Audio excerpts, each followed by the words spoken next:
যারা এই সিটে এসে বলে গেছে যে কাউকে বানাতে পারছি না, ফল্ট ওদের, নির্মাতাদের। আবারও বলছি, সবাই শাকিব খান বানাতে চায়। বাস্তবতা। লজিক আছে। শাকিব যখন স্টার, ওর মতো আরেকজনকে কেন দেখবে দর্শক? আরেকজনকে বানাতে হবে, আরেকটা, ওদের নিজের কোনো আইডেন্টিটি কেন নাই? স্বকীয়তা থাকতে হবে। আমাকে কিন্তু কেউ বলে না ওর মতো, আমাকে বলে কাজী মারুফি। আমার বাবা কাজী হায়াৎ সাহেব যখন গল্প লিখতো, মান্না আঙ্কেলকে মাথায় রেখে লিখতো। কোন ডায়লগ দিলে, কোন ধরনের ভাষা দিলে সে স্বতঃস্ফূর্তভাবে বলতে পারবে, এজন্যে ছবি হিট করত। ওনাকে যদি সাহিত্যের ভাষা দিত, বলতে পারতো না। বাপ্পা ভাই যেটা বলেছে অনেকাংশে সত্যি। উনি কিন্তু সাকিবকে ছোট করে কথা বলে না, এটা সাকিব একটা ফ্যাক্ট হয়ে বলছে। হ্যাঁ, আমি একটু আগেও বলছিলাম, আমার এই দেশে একটা সাকিব না, আমার এই দেশে মিনিমাম 5টা সাকিব দরকার, যদি আমরা আবার হলের, মানে সিনেমা হলের সেই গ্লোরি ফিরে পেতে চাই। আচ্ছা, আপনার কাজী মারুফকে দরকার নেই, কিন্তু 5টা সাকিব দরকার।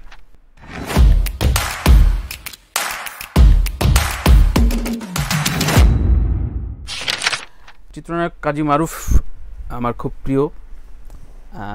আপনার অন্য হিরোদের থেকে আপনি কেন আলাদা? কিভাবে আপনি নিজেকে আলাদা বলতে পারেন? চেহারাই আলাদা, দেখতে অসুন্দর। দেখতে অসুন্দর এটা আপনাকে কে বলছে? প্রথম গার্লফ্রেন্ড বলছিল? না, প্রথম গার্লফ্রেন্ড না, কিছু মানুষ বলে, তো আমি ধরেই নিয়েছি হয়তো আমি অসুন্দর, বাট এটা সত্যি যে I don't look like a chocolate hero. Fine, আমার প্রশ্নটা ঠিক ওই আঙ্গিকের না। আমার প্রশ্ন হচ্ছে, বাংলাদেশে আফটার সাকিব অনেকে, আমি নাম তুললে ওরা খেপে যাবে, অনেকে অনেক বছর ধরে ট্রাই করছে কিন্তু কিছুই করতে পারছে না, এবং অলরেডি কয়েকজন পরিচালক এই সিটে এসে বলছে বাংলাদেশে আর স্টার হবে না, এদের কোনো অ্যাম্বিশন নাই। আপনি যেটা করেছিলেন, 2-3টে ছবি দর্শকদের ভেতরে ঢোকাতে পেরেছেন, একটা আলাদা দর্শক তৈরি করতে পেরেছেন। তো এটা কি কারণে এরা পারেনি, আপনি পেরেছেন? লাস্ট আমি যদি বলি, লাস্ট অফ দ্য লিস্ট, কি কারণে? আমি উত্তর দেব এখন, প্লিজ বলেন। আমার পেছনে একজন কাজী হায়াৎ ছিল, যে কিনা নায়ক মান্নাকে বানিয়েছে, যে কিনা কাবিলার মতো একজন শক্তিমান অভিনেতাকে নিয়ে এসছে, যে কিনা দেবজলের মতো, দেবজল আঙ্কেলের মতো একজন শক্তিমান ভিলেন নিয়ে এসছে, যে কিনা ল্যাবে চাকরি করত, কালা আজিজ, ওনাকেও পরিচিত করেছে, যে কিনা অসংখ্য অভিনেতা অভিনেত্রীদেরকে নিয়ে এসেছে। উনি ছিলেন আমার নির্মাতা, উনি ছিলেন আমার প্রথম ছবির পরিচালক। এটা আমার কৃতিত্ব না, কৃতিত্ব পরিচালকের। পরিচালকরাই অভিনেতা অভিনেত্রীদেরকে বানায়। কষ্ট হলো গিয়ে যারা এই সিটে এসে বলে গেছে যে কাউকে বানাতে পারছি না, ফল্ট ওদের, নির্মাতাদের। তারা বুঝতে পারে না যে সবাই চায়, আবারও বলছি, সবাই শাকিব খান বানাতে চায়। খুবই ট্রু এবং খুবই, মানে লজিক আছে। হ্যাঁ, কিন্তু আরো একটা অভিযোগ, শাকিব যখন স্টার, ওর মতো আরেকজনকে কেন দেখবে দর্শক? আরেকজনকে বানাতে হবে, আরেকটা, ওদের নিজের কোনো আইডেন্টিটি কেন নাই? স্বকীয়তা থাকতে হবে। আমাকে কিন্তু কেউ বলে না ওর মতো, আমাকে বলে কাজী মারুফি। কিভাবে? অনেকে বলে মান্না আঙ্কেলের সাথে, প্রয়াত মান্না আঙ্কেলের মতো অভিনয় করে, কারণ মান্না আঙ্কেলও যে ঘর থেকে এসছে সেই ঘর থেকেই আমার জন্ম হয়েছে। দ্বিতীয়ত, একই ধরনের অ্যাকশন প্যাটার্নের ছবি করতাম। কিন্তু আমি একটি কথা বলি, মান্না আঙ্কেল জীবিত থাকাকালীন আমার সবচাইতে কম বাজেটের ছবি ক্যাপ্টেন মারুফ সবচাইতে বেশি ব্যবসা করেছে, যেটা আমার নামের উপর করা ক্যাপ্টেন মারুফ, আমার জীবনের 4 নম্বর ছবি ভাই। তো আমি কিন্তু ওইটা প্রুভ করে এসেছি, আমার স্বকীয়তা আছে। আচ্ছা, তো সেম আমি বলবো, নিজেদের প্রতিটা অভিনেতা অভিনেত্রী হতে গেলে একটা আইডেন্টিটি, নিজের স্বকীয়তা থাকতে হবে, এবং পরিচালকদের অথবা নির্মাতাদের বুঝতে হবে তাকে কোন ক্যারেক্টার দিলে ভালো লাগবে। আমি দেখেছি আমার বাবা কাজী হায়াৎ সাহেব যখন গল্প লিখত, মান্না আঙ্কেলকে মাথায় রেখে লিখত, কোন ডায়লগ দিলে, কোন ধরনের ভাষা দিলে সে স্বতঃস্ফূর্তভাবে বলতে পারবে, এজন্যে ছবি হিট করত। ওনাকে যদি সাহিত্যের ভাষা দিত, বলতে পারতো না বা চলতো না, সেটা চলতো না, নিজের মধ্যে থেকে যদি না আসে সেটা হয় না। আচ্ছা আচ্ছা, বুঝাতে পেরেছি? অবশ্যই। কিন্তু আরও কয়েকটা অভিযোগের ভেতরে বলে যে এখনকার যারা, তারা অনেক অস্থির, আর অভিনয়ের চাইতে, ড্যান্স শেখার চাইতে, ফাইট শেখার চাইতে ফিতা কাটায় ব্যস্ত, খুবই অ্যাভেলেবেল অন স্ক্রিন, ফেসবুকে হুটহাট করে লাইভে চলে আসে, শ্রোতা দর্শকরা কেমন আছো বন্ধুরা, এগুলো বলা শুরু করে। এইসব ভুল কিনা এখনকার ছেলে মেয়ে? এটা একটু ভুল তো অবশ্যই। এটা হচ্ছে কি, এই যে বলি আমরা ইমেজ, জি, ইমেজ মানে কি? প্রতিচ্ছবি। হ্যাঁ, এই ইমেজটাকে ধরে রাখতে হয়। যে কিনা আপনাকে লাইক দিচ্ছে, আপনি কমেন্ট পড়তেছেন, আপনি এই জায়গায় আপনি আপনার লাইভে আসলেন, আপনি কমেন্ট পড়ছেন, তার সে তো আপনাকে পেয়েই যাচ্ছে, সে আপনার সিনেমা হলে গিয়ে কেন দেখবে? রাইট, তার মানে সে, তার তাগিদ কি? তার কাছে আপনি প্রিয়। সে ফর এক্সাম্পল, আমি আমার ভক্তদের সাথে কমিউনিকেট করছি, ভক্তরা আমার ছবি অনেক দিন দেখতে পাচ্ছে না বা হলে যাচ্ছে না, তো আমি তাদের সাথে কমিউনিকেট করছি। তার তাগিদ কি? ফ্রম ভক্ত পয়েন্ট অফ ভিউ, আমার ফ্যানদের পয়েন্ট অফ ভিউ থেকে চিন্তা করে দেখেন, সে চাচ্ছে কাজী মারুফকে দেখবে, কাজী মারুফের সাথে কথা বলবে। ইস, একবার যদি কথা বলতে পারতাম। আমি তো ওর সাথে কথা বলছি, ও কেন আবার গিয়ে হলে?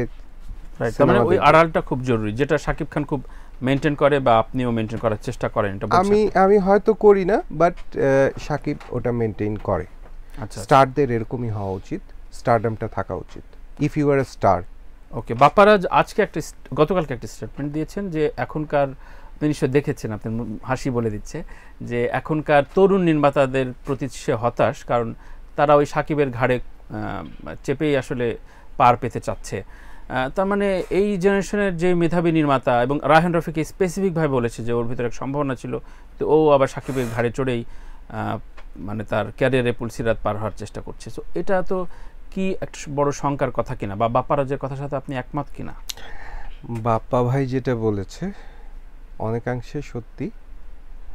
উনি কিন্তু সাকিবকে ছোট করে কথা বলে না, এটা সাকিব একটা ফ্যাক্ট হয়ে বলেছে। হ্যাঁ, আমি একটু আগেও বলছিলাম, আমার এই দেশে একটা সাকিব না, আমার এই দেশে মিনিমাম 5টা সাকিব দরকার, যদি আমরা আবার হলের, মানে সিনেমা হলের সেই গ্লোরি ফিরে পেতে চাই। আচ্ছা, আপনার কাজী মারুফকে দরকার নেই, কিন্তু 5টা সাকিব দরকার, যারা 5 25টা ছবি করবে। 52 সপ্তাহ বছরে, 52 সপ্তাহের মধ্যে 25 সপ্তাহ ইন্টু 2 করেন, 25 সপ্তাহ ইন্টু 2 মানে হচ্ছে গিয়ে 50 সপ্তাহ ব্যস্ত থাকবে। 4 সপ্তাহ রোজার সময় নতুন ছবি চলে না। সো আমার ফুল ইয়ার ব্লকড, ফুল ইয়ারের খোরাকি আমার চলে এসছে, ফুল ইয়ার আমি ব্যস্ত, আমার হলগুলা বুকড। মানুষ যখন নতুন নতুন ছবি দেখবে, আমি একটা উদাহরণ দিয়ে যাই, নেটফ্লিক্সের যে সাবস্ক্রিপশন অনেক সময় আমি বন্ধ করে দিই। বন্ধ করে দেন? হ্যাঁ, নতুন ছবি না থাকলে আমি বন্ধ করে দিই। আচ্ছা, নতুন ছবি নেই, এই মাসের টাকা দেব না। হ্যাঁ, দরকার আছে আমার, তো এক মাসে আপনি নতুন ছবি পান না, এটা এর জন্য নতুন ছবি, আমার পছন্দের ছবি আমি পেলাম না, আমি বন্ধ করে দিলাম।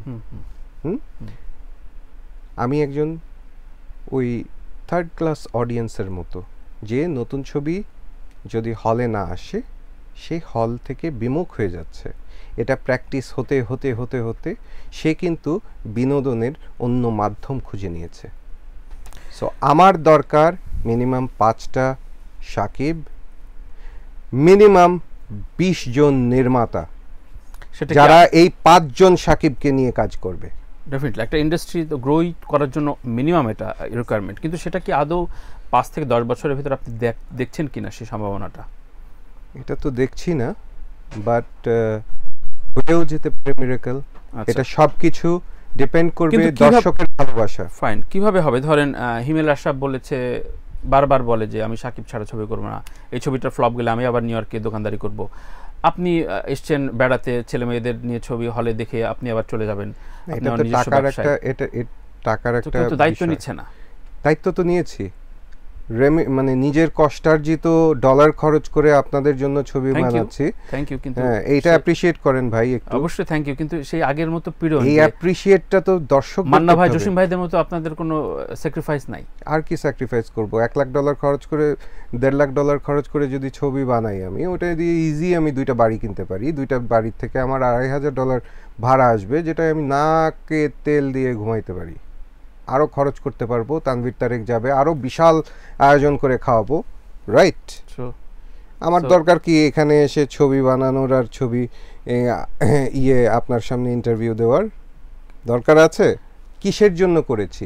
ভালোবাসি, দর্শকদের ভালোবাসি, সেই ভালোবাসাটা পেতে চাই। এটা তো আপনি নিজেকে ভালোবাসেন বলে। আপনি দেশকে, দেশের ইন্ডাস্ট্রির জন্য কি করলেন? দেশের ইন্ডাস্ট্রির জন্য আমি দেশের কন্ট্রিবিউট করলাম একটা ছবি। আচ্ছা, আমি তো এই দেশের টাকা নিয়েও বানাইনি, আমি বাইরের দেশের টাকা, রেমিটেন্সের টাকা দিয়ে বানাচ্ছি। আমি টাকা নিয়েও যাচ্ছি না। ওকে, হ্যাঁ, এদেশে থাকবে, আমার বাপের কাছে থাকবে টাকা, ওকে, রাইট? আমি তো ভালোবেসেই বানাচ্ছি। ফাইন। আমার কন্ট্রিবিউশন হচ্ছে কি, আমি লস করছি বরঞ্চ।